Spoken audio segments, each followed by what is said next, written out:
신약성경 14쪽 마태복음 9장 35절부터 38절까지의 말씀을 한 절씩 교독하겠습니다. 마태복음 9장 35절부터 38절 교독합니다.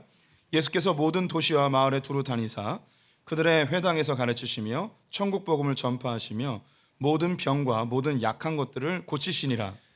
무리를 보시고 불쌍히 여기시니 이는 그들이 목자 없는 양과 같이 고생하며 기진함이라. 이에 제자들에게 이르시되 추수할 것은 많되 일꾼이 적으니 그러므로 추수하는 주인에게 청하여 추수할 일꾼들을 보내주소서 하라 하시니라. 아멘. 아멘. 오늘도 주님의 보좌 앞으로 나오신 성도들에게 하나님의 은혜와 평강이 함께 하시기를 축원드립니다. 우리 2025년은 하나님의 성품을 닮아가자는 주제로 말씀 나누고 있죠. 매달마다 새로운 주제로 인사 나누고 있는데요. 7월 달은 국률이라는 주제로 인사를 나눠보도록 하겠습니다. 옆 사람과 반갑게 인사하겠습니다. 서로 돌아봅시다. 서로 돌아봅시다. 감사합니다. 오늘은 7월의 주제인 긍휼에 대해서 함께 말씀을 나눠보도록 하겠습니다. 긍휼이라는 것의 사전적 의미는 누군가를 가엾게 여기는 마음, 불쌍히 여기는 마음이라고 되어 있습니다. 누군가를 불쌍히 여기고 가엾게 여기는 게 마치 동정심같이 느껴지는데요. 그래서 이 긍휼을 조금 더 깊이 알길 원한다면 영어로 보는 것이 조금 더 유익합니다. 긍휼을 영어로 compassion이라고 하는데요. com은 영어로 with라는 의미입니다. 함께이죠. 패션은 고난, 고통인데요. 이걸 합쳐서 해석을 하면 누군가의 고통을 함께하다, 누군가의 고난을 함께 동참하다, 이런 의미입니다. 단지 이 컴패션은 불쌍히 여기는 마음이 아니고 그 고통에 함께하는 겁니다. 그 고난에 함께 동참하는 것을 긍휼이라고 이야기하는 것이죠. 헬라어로 보게 되면 그 의미가 조금 더 강하게 나타나는데요. 이 긍휼을 헬라어로 스플랑크 리조마이라고 읽습니다. 이 의미는요, 창자가 끊어지는 고통이라는 뜻이거든요. 긍휼은 단순히 불쌍히 여기는 게 아니고 내 마음에 창자가 끊어지는 듯한 고통을 느끼는 그 정도를 긍휼이라고 하는 것이죠. 동정심은 그냥 불쌍히 여기는 마음 정도이고, 이 긍휼은 도저히 이 고통을 참지 못해서 내가 거기에 동참해 버리는 그런 것을 긍휼이라고 이야기하는 거죠. 우리도 이제 모든 분들이 이제 긍휼의 마음을 다 가지고 있어요. 하나님의 형상으로 지음받은 자들이기 때문에 한 사람도 예외 없이 그 경중의 차이는 있겠지만 긍휼의 마음을 다 가지고 있습니다. 종종 누군가를 도왔을 때 이런 얘기 하잖아요. 계속 눈에 밟혀서요 라는 말. 그래서 돌아서면 자꾸 기억나고 안 도와주면 이상하고 이럴 때 도와주는 거예요. 또 제가 안 도와주면 아무도 안 도와줄 것 같아서요. 그냥 가면 평생 후회할 것 같아서요. 못 본 채 하면 죄책감에 시달릴 것 같아서요. 내가 도저히 하지 아니하면 안 될 것 같은 부담감을 느끼는 상태를 긍휼이라고 이야기하는 것이죠. 우리 성도님들이 하나님 형상으로 지음받아서 모두가 다 이 긍휼의 마음을 가지고 있습니다. 이 긍휼이 어떻게 표현되느냐가 조금씩 다를 뿐인데요. 다 누구나 다 가지고 있어요. 2023년 8월 3일 오후 6시에 분당에 있는 애경백화점 앞으로 차량 한 대가 돌진했습니다. 지나가던 행인 5명이 다쳤고요. 운전사는 거기서 멈추지 않고 준비했던 흉기를 가지고 백화점 안으로 들어가 무차별로 사람을 공격했습니다. 그래서 9명이 다치고 2명은 중상을 입게 되었습니다. 그중에 여자 1명이 크게 피를 흘리고 있었는데 너무 다들 공포에 휩싸여서 어떤 것도 하지 못하고 있을 때 고등학교 남자 학생 1명이 이 여인에게 달려들어서 피가 줄줄 흐르는 곳을 손으로 막고서 지혈을 하게 되었습니다. 119에 신고가 들어갔고 119 구급대원들이 와서 그 고등학교 학생에게 이제 손을 떼어도 된다고 할 때까지 끝까지 이 피를 멈추게 하기 위해서 애를 썼던 장면이 뉴스에 나오게 되었습니다. 기자가 이 고등학생에게 물어봤어요. 어떻게 그럴 수 있었냐고. 제 머릿속에는 이 여자를 살려야겠다는 생각밖에 없었습니다 라고 이야기하며 대답을 했습니다. 네, 그 주변에 있어서 사람들이 다 돕고 싶은 마음이 있었을 거예요. 그런데 그 가운데 그것을 실제로 한 사람은 그 학생밖에 없었던 것이죠. 이 긍휼이라는 마음이 우리에게 다 있다고 했잖아요. 그래서 누군가 고통을 느끼고 있으면 우리도 비슷한 고통을 느껴요. 그래서 누가 팔이 부러지거나 피가 줄줄 흐르면 우리 성도님이 소리를 지르고 내가 다친 게 아닌데도 내가 다친 것처럼 느껴지게 됩니다. 굉장히 힘든 거죠. 마음이 어려운 거예요. 누구나 다 갖고 있어요. 그런데 이것을 실제로 실천해서 그 긍휼을 표현하는 것은 흔하지 않은 일이기 때문에 뉴스로 나오고 하는 거죠. 이 긍휼의 마음이 가장 많이 드러나는 곳이 부모 자식 관계입니다. 여기는 대부분이 부모님들이 많이 계신데 자녀를 양육하면서 자녀가 아프면 내가 아픈 것 같은 거예요. 이게 긍휼의 마음이에요. 때로는 자식 대신에 내가 대신 아파줬으면 좋겠다는 그런 마음까지도 들죠. 아이가 조금 다쳤는데 그 부모님의 마음은 마치 아이가 죽을 병에 걸린 것처럼 그렇게 고통스러워하는 것을 우리 모두가 다 느끼고 있습니다. 이 학생이 그해 2024년 새해를 맞이할 때 보신각에서 이 제야의 종을 치잖아요. 매년마다 18명을 선택해서 보신각 종을 치는데 이때 이 학생이 거기에 선택이 돼서 종을 쳤다는 후속 기사도 보게 되었습니다. 이 사건은 아주 큰 사건이에요. 그런데 이런 큰 사건 외에도 우리 주변에서 상대방의 고통에 대하여 내가 함께 공감하며 도와주고 싶은 마음이 우리에게 크고 작게 다 형성이 되어 있습니다.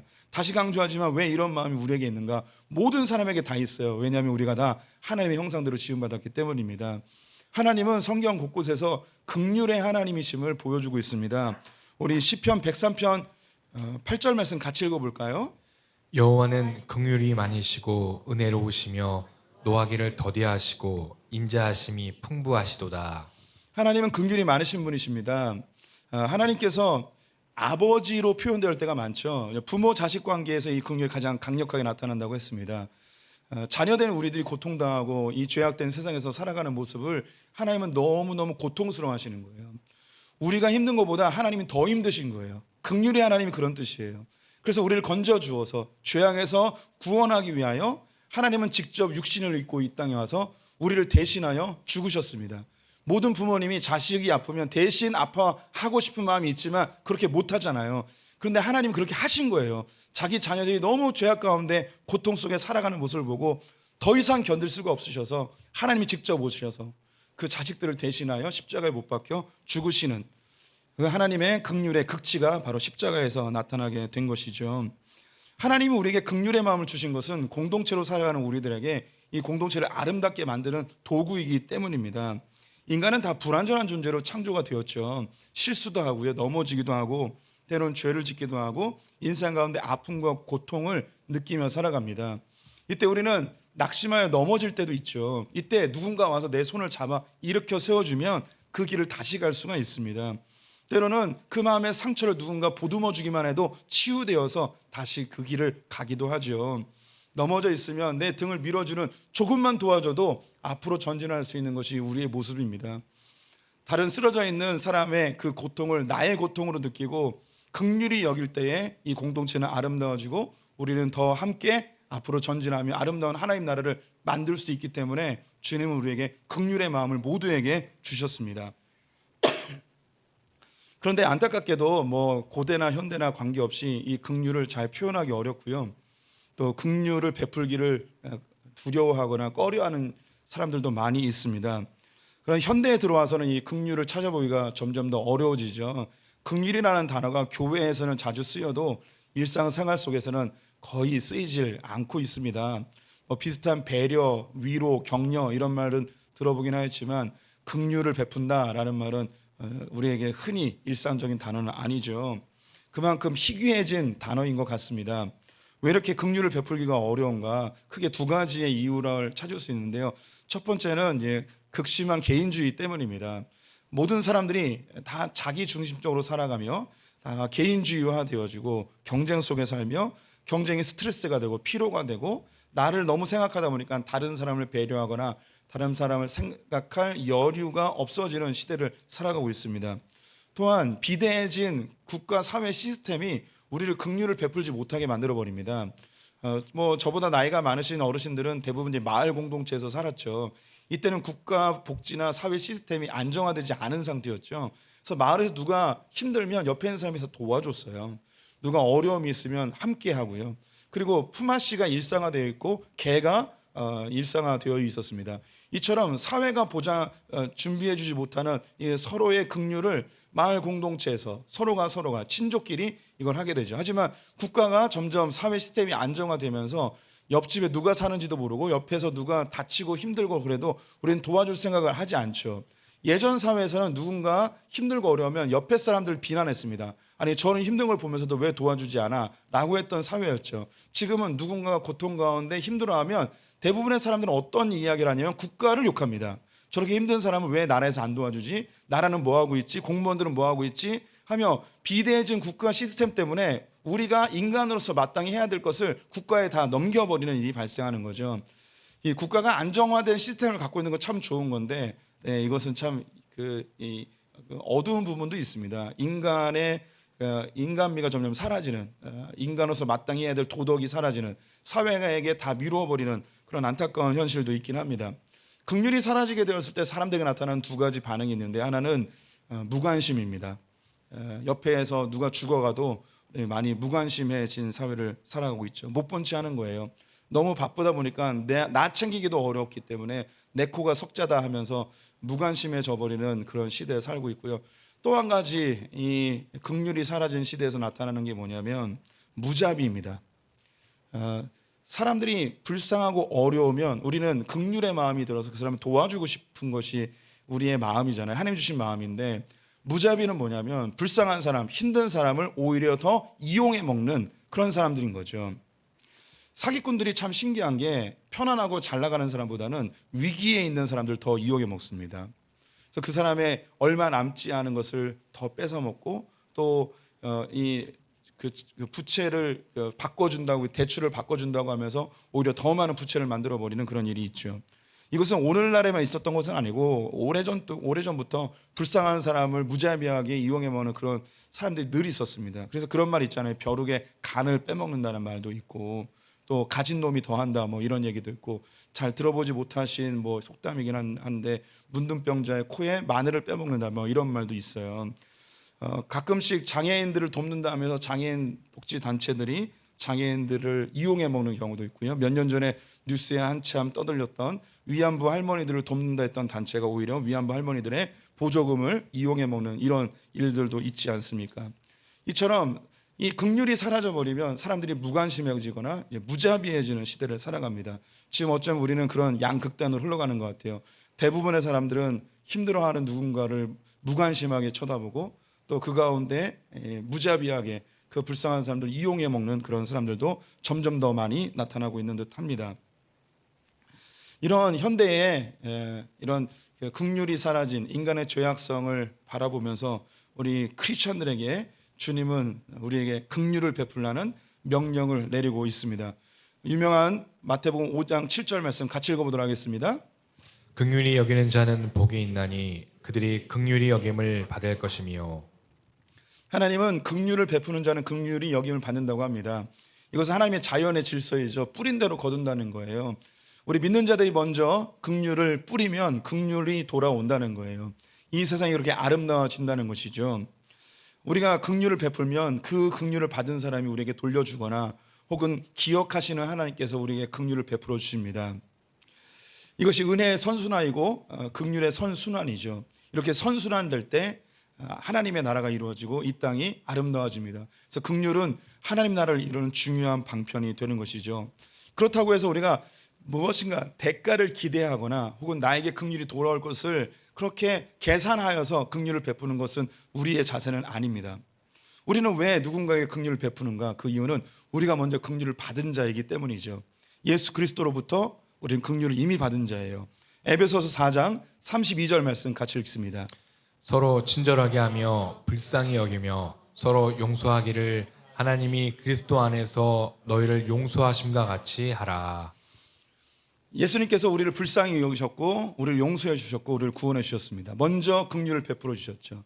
이 은혜를 받았기 때문에 은혜를 다시 돌려보내는 거예요. 흘려보내는 거죠. 다시 나에게 돌아오지 않아도 관계없어요. 이미 우리는 이 세상에서 얻을 수 있는 가장 큰 긍휼, 즉 예수 그리스도의 십자가의 은혜를 이미 소유한 자들이기 때문에 우리는 이 빚진 마음을 가지고 누군가의 긍휼을 흘려보내는 것입니다. 그러면 하나님께서 이 긍휼을 다시 돌아오기도 하시고, 혹시 안 돌아와도 주님은 기억하셔서 우리의 이 긍휼을 귀하게 여겨주시는 것이죠.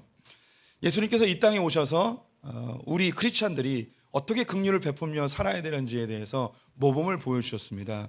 예수님의 사역에 이 긍휼의 장면이 많이 있는데 가장 선명하게 드러나는 장면, 오늘 마태복음 9장 말씀입니다. 예수님이 어떤 긍휼을 베풀었는지 오늘 35절과 36절 같이 읽어보겠습니다.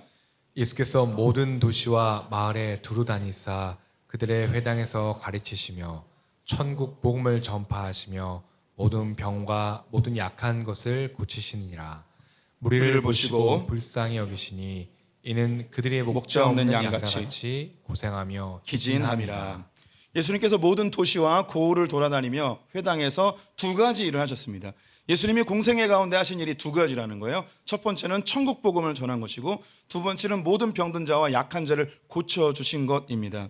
예수님이 이 땅에 오셨을 때 자신이 온 목적을 나는 양으로 생명을 얻게 하고 더 풍성히 얻게 하는 것이라고 선언하셨어요. 예수님이 하신 일이 바로 이거예요. 복음을 전하는 것과 그리고 그들의 필요를 채워주는 거죠. 그래서 이것을 선교학자들은 한 손에는 복음을, 한 손에는 빵을 들고 사람들에게 가라는 거죠. 이것은 교회가 마땅히 해야 될 임무이기도 합니다. 교회는 천국 복음을 전해야 되고 또 그 지역의 필요를 채워주는 일들을 해야 하는 것이죠. 소풍교회도 복음을 전하는 것뿐만 아니라 이 지역의 필요를 채워주는 일들을 계속 해 나가고 있습니다. 여름이 되면 우리 교회에서 옥수수 나눠주기를 해요. 우리 성도님들은 잘 모르실 텐데 그 인천 논현동하고 연결되어 있는 지방에 농촌이 있어요. 여기에 옥수수가 나는데 이걸 도시에서 팔아줘야 돼요. 그래서 우리 교회가 상당 부분을 사서 이걸 쪄가지고 아이플렉스에 140개 업체에 이걸 다 나눠줘요. 여름에 옥수수 나눠주면 엄청 좋아들 하세요. 저희가 나눠준 그 선물 중에 제일 좋아하는 게 옥수수더라고요. 예, 네, 이걸 왜 얘기했는지 잘 모르겠지만 예, 그 뒤에 하고 싶은 얘기가 있었는데 예, 그냥 교회 돈으로 할게요. 네. 네, 뭐 이렇게 지역의 필요를 채워주는 일들을 합니다. 이건 우리 성도님들도 마찬가지예요. 누군가에게 복음을 전할 때 복음만 전하는 것뿐만 아니라 그 사람의 필요가 무엇인지 살펴 그에게 긍휼을 베푸는 것, 이것이 우리가 해야 될 일입니다. 예수님이 이렇게 긍휼히 여겨주셨어요. 복음을 전하고 또 그들의 필요를 채워주고, 때로는요 모든 것이 풍요롭지만 마음이 가난한 사람들이 있어요. 이런 사람들에게는 복음을 전해줘야 돼요. 예수 안에서 기쁨과 평안을 누리게 해야 되는 거죠. 또 어떤 사람들은 실질적인 도움이 필요한 사람들이 있어요. 이 사람들에게 예수 믿으면 복 받습니다, 이런 말 한마디가 아니라 그 사람의 실질적인 도움을 채워주는 것이 우리 교회가 해야 될 일, 성도들이 해야 될 일, 이것이 긍휼의 한 방편인 거죠. 그럼 예수님께서 왜 이들에게 천국 복음과 그들의 고침의 사역을 하셨는가? 그 뒤에 이유가 나와 있는데 그 이유가 그들을 보니 목자 없는 양같이 고생하고 기진하였다고 이야기를 하고 있습니다. 이스라엘 백성들을 보니까 목자 없는 양과 같다는 거예요. 이 모습은 이스라엘뿐만 아니라 지금 우리의 모습이기도 한데요. 양은 동물들 중에 가장 연약한 동물입니다. 공격력이 제로이고요. 그 어떠한 장점도 없는 동물이 양이에요. 그가 잘할 수 있는 것은 듣는 거, 청각에 민감한 것밖에 없습니다. 이 양은요 시력이 약해서 자기가 혼자 길을 찾아갈 수가 없어요. 또 겁이 많아서 못된 짐승들이 와서 위협만 해도 그 두려움에 온몸이 다 굳어버립니다. 가끔 동물의 왕국 같은 거 보면 염소과에 있는 짐승들이 천둥번개 빵 치면 두려워가지고 온몸이 경직돼서 다 쓰러져 버리는 경우를 보게 돼요. 양은요 그 잡을 때 죽일 때 아무 소리도 안 내요. 왜 안 내냐면 겁이 많아서 온몸이 다 경직돼서 소리도 못 낼 정도로 다 굳어버려요. 그만큼 겁이 많은 게 양입니다. 혼자 존재할 수가 없어요. 목자가 없으면 살아갈 수 없는 게 양입니다. 그런데 이 양이 목자가 없어졌대요. 목자가 없어지는 경우는 두 가지인데요. 첫 번째는 양이 능력은 없는데 고집만 세요.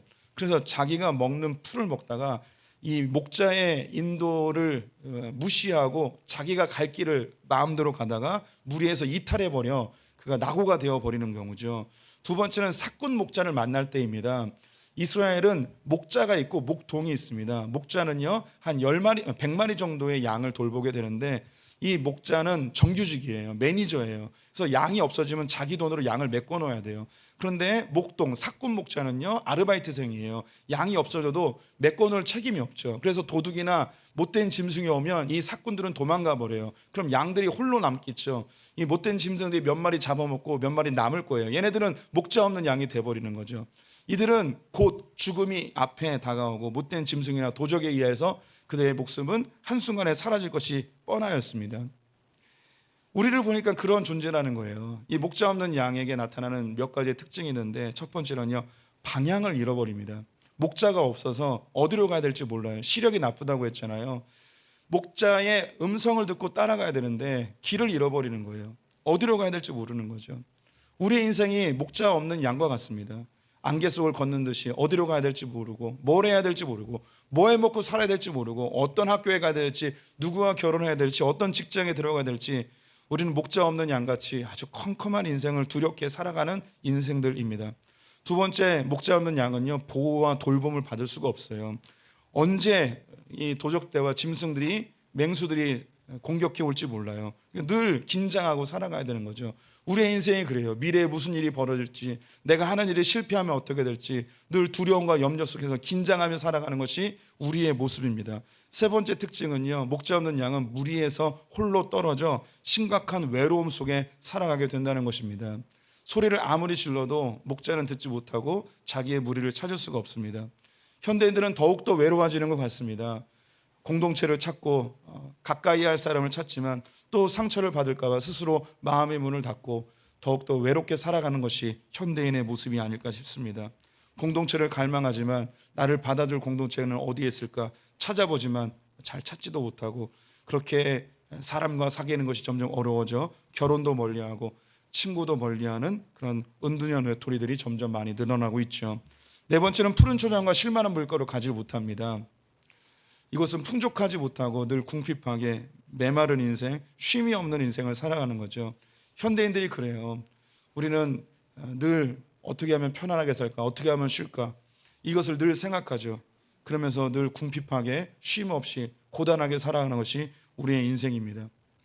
예수님께서 이스라엘 그 당시의 사람들을 볼 때도 지금 우리의 모습과 크게 다르지 않았습니다.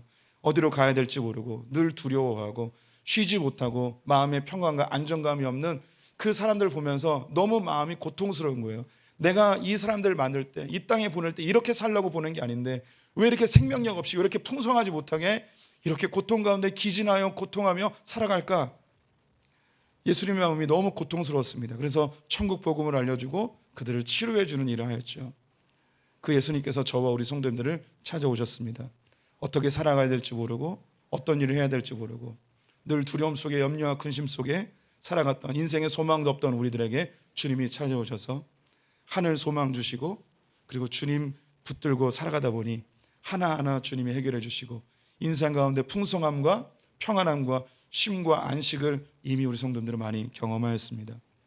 우리 성도님들이 그 하루하루를 따져보면 크게 변화된 것 같지 않지만 1년, 5년, 10년을 뒤돌아보면 주님 믿어서 이렇게 바뀌었구나, 예수님 때문에 이렇게 편안하게 살았구나, 내가 하나님 믿어서 이렇게 부유해졌구나, 우리 가운데 거의 대부분 이 고백을 하는 분들입니다. 목자 없는 양 같은 그들에게 주님은 긍휼을 베풀어 주셨어요. 이제 우리가 그 긍휼을 받았잖아요. 이제 우리에게 주님이 부탁하시는 거예요.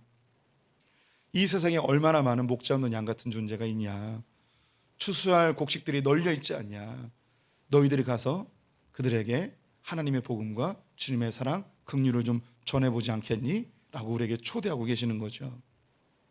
그래서 예수님께서 어떻게 긍휼을 베풀지 구체적인 세 가지의 방법을 우리에게 제시해주고 계세요. 첫 번째 36절 말씀 다시 읽어보도록 하겠습니다. 무리를 보시고 불쌍히 여기시니 이는 그들이 목자 없는 양과 같이 고생하며 기진함이라. 첫 번째 주님께서 하신 게 뭐냐면 무리를 보셨습니다. 이 보시고는요 그냥 쳐다보는 게 아니고 주의하여 살펴보다, 관찰하다, 알아보다 라는 뜻이에요. 주님은요 거기에 있는 백성들이 무엇 때문에 고통당하는지, 왜 여기 왔는지 주의하여 잘 살펴보셨습니다. 긍휼의 시작은 무엇이냐면 내 주변을 주의하여 살펴보는 거예요. 그래서 이번 달 인사가 서로 돌아보라는 거죠. 성경은 서로 돌아보라라는 말을 반복하여서 우리에게 계속 이야기해주고 있습니다. 긍휼의 시작은 우리 주변을 주의하여 잘 살펴보는 거예요. 예수님의 인생에서는요 사람들이 주목하지 않은 사람들을 주의하여 보시는 장면들로 가득 차 있습니다.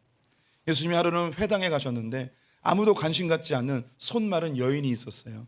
예수님은 그 여인을 주목하였고 그 손 마른 것을 고쳐주셨습니다.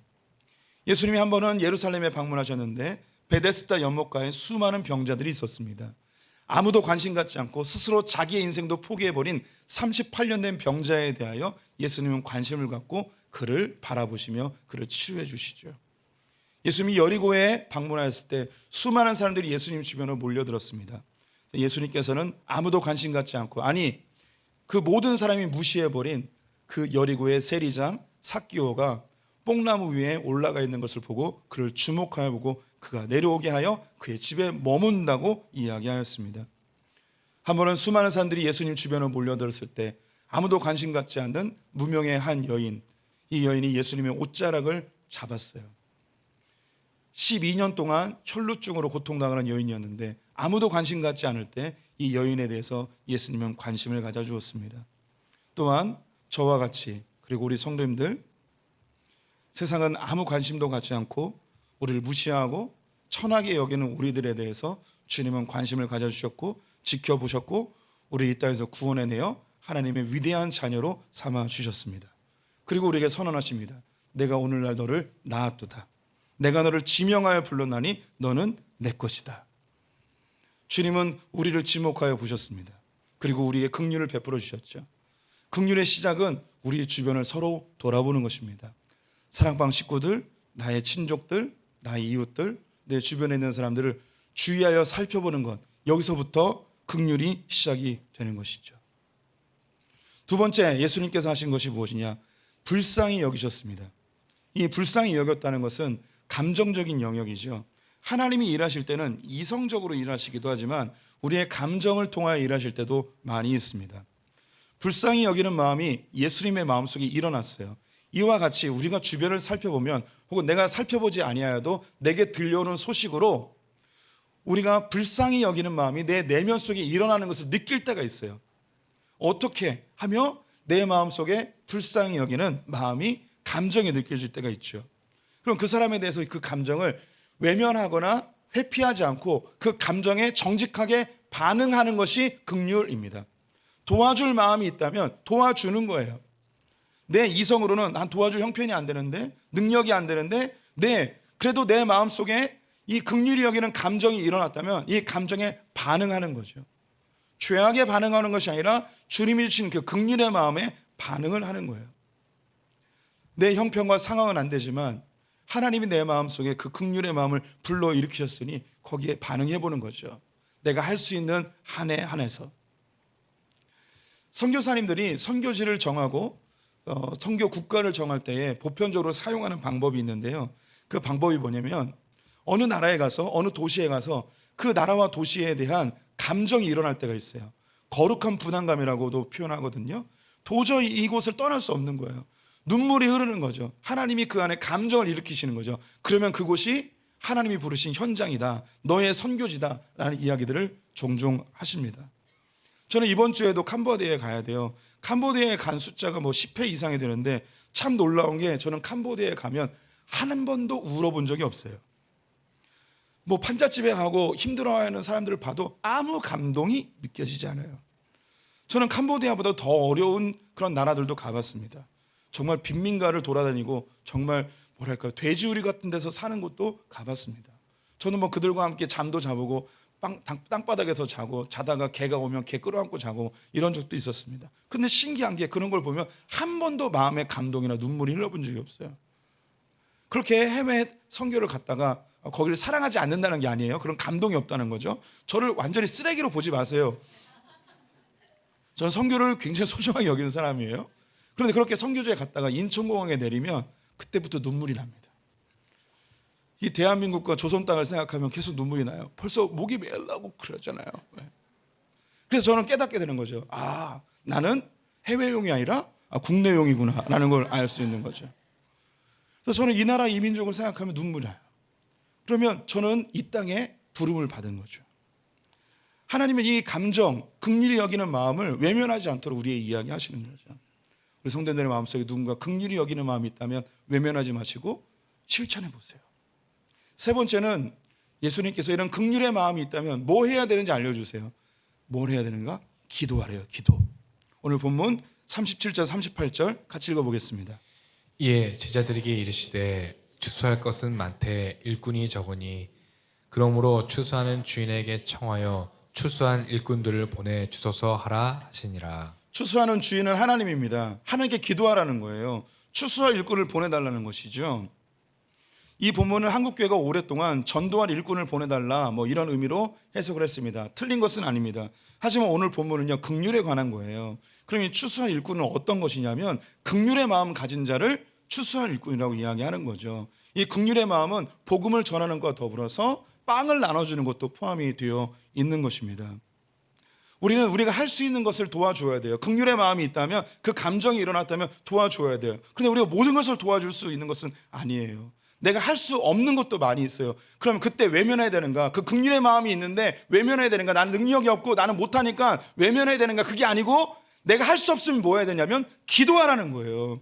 기도를 하라는 거죠. 하나님께, 하나님 추수할 일꾼을 보내주십시오. 나는 능력이 없어서 돕지 못하는데 돕는 자를 보내주시옵소서 라고 이렇게 기도하면 어떻게 될까요? 무슨 일이 벌어질까요? 무슨 일이 벌어지는지 10장 1절에 나와 있어요. 같이 읽어보겠습니다.